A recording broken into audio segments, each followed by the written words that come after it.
Guys, welcome to Better Bachelor. This is Joker. And today we're going to talk a little bit about the habit, the insanity of continuing movies and TV shows that just keep going broke and getting woke. And they don't seem to be learning from anybody else that has also done that. So we've got the new Charlie's Angels movie. We've got the Terminator Dark Fate movie.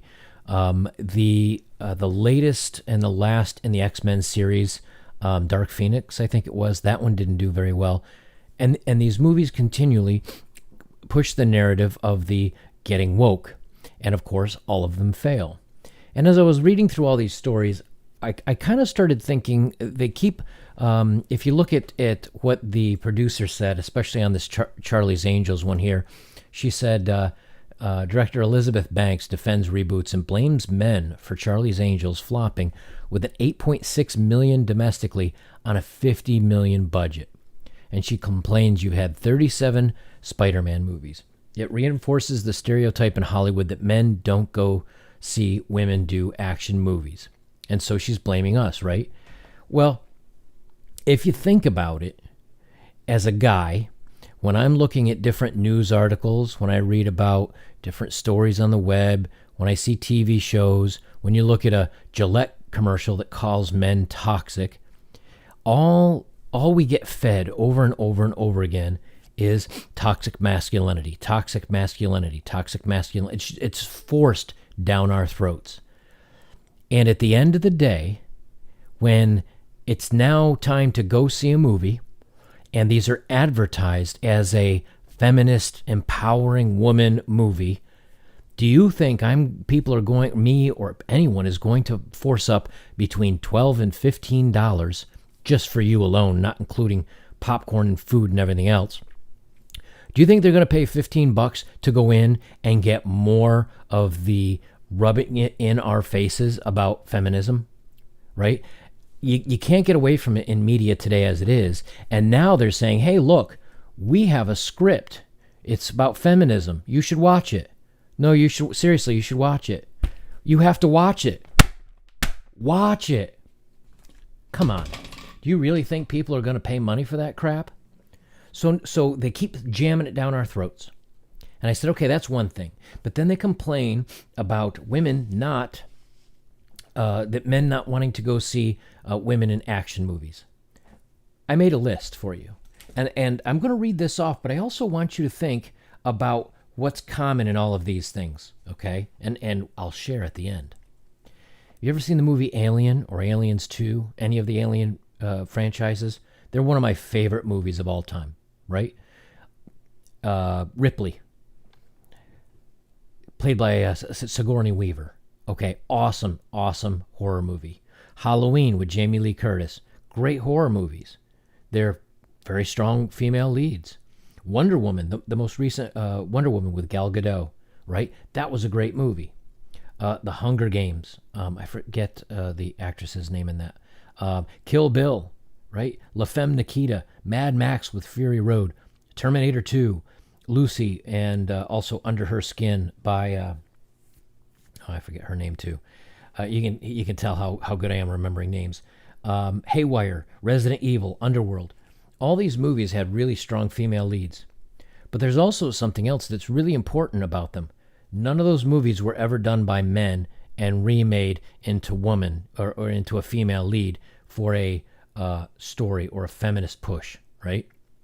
But if you look on the side where they're complaining that they're going woke and going broke and men aren't going to see them, there's also another really common thread in this, right?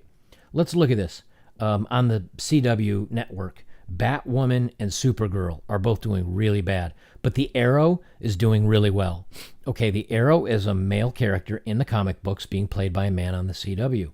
It's doing pretty well.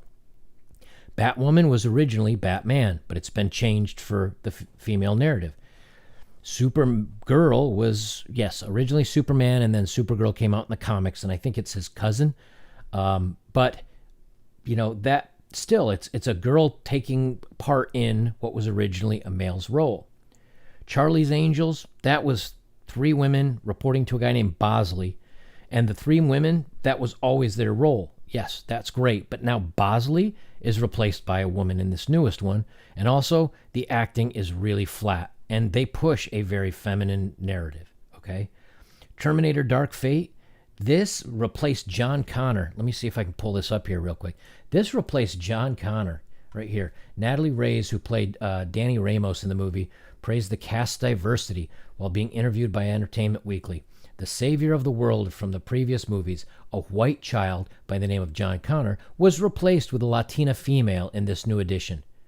You're taking a male role and replacing it with a female. Ghostbusters, the one most recent one that flopped awful. You're going to tell me you're going to be better than Dan Aykroyd and Bill Murray and I forget the Ramos? Is that it? I don't know. But you're going to tell me you're better than that cast? But again, male replaced by female cast.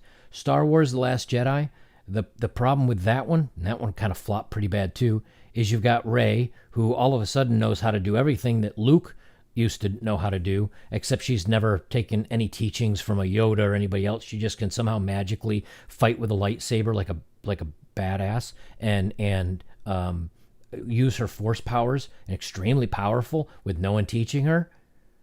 Ocean's 8, it was done already with men in Ocean's 11 and 12 and 13. The problem with all of these things is that not only do they have flat characters and they're uninteresting characters, but they don't have any diversity. You know, when you look at Gal Gadot in the new Wonder Woman, or Aliens with Ripley, or The Hunger Games, or Kill Bill, or La Femme Nikita, again, against all these great movies, the women had flaws. The women had weaknesses. They were shown to sometimes be crying or sometimes to be upset. They were also shown angry. They were also shown vulnerable. They were then shown tough. They're a three-dimensional character that has flaws. In all these new movies, the women are flawless. They're perfect. They can fight and not a single punch gets landed on them. But they wipe out a room full of men. And they miraculously know how to do everything. They can figure things out faster than men and better than men.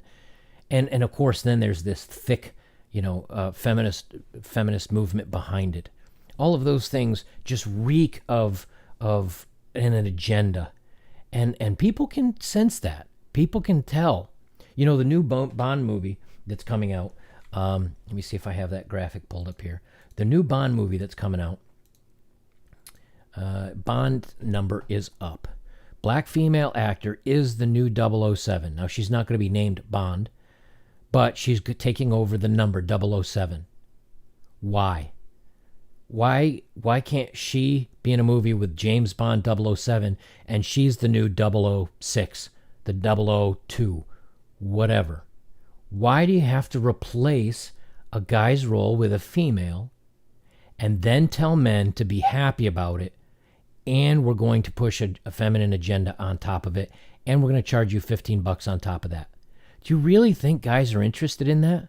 We have no problems with strong female leads because all those movies that I read out earlier are awesome movies, and they have really strong female leads in them, and they're all interesting and exciting, and there's some badass women in that.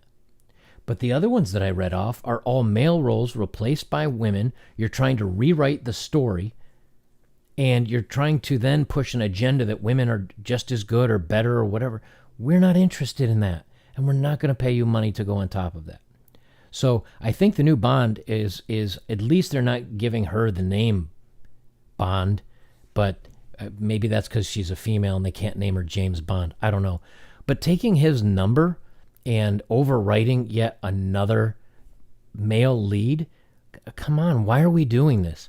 Just change it up a little bit. Change the script a little bit and stop throwing it on so thick until Hollywood understands that men have no interest in watching a male role rewritten as a female role and then be told why women are so awesome and strong. We're not interested. Stick to doing good movies with unique storylines with strong female casts. You'll do fine. But until you learn that and you keep trying to rewrite the narrative, you're just going to keep going broke from getting woke. I'm Joker. This is Better Bachelor. We'll talk to you again soon.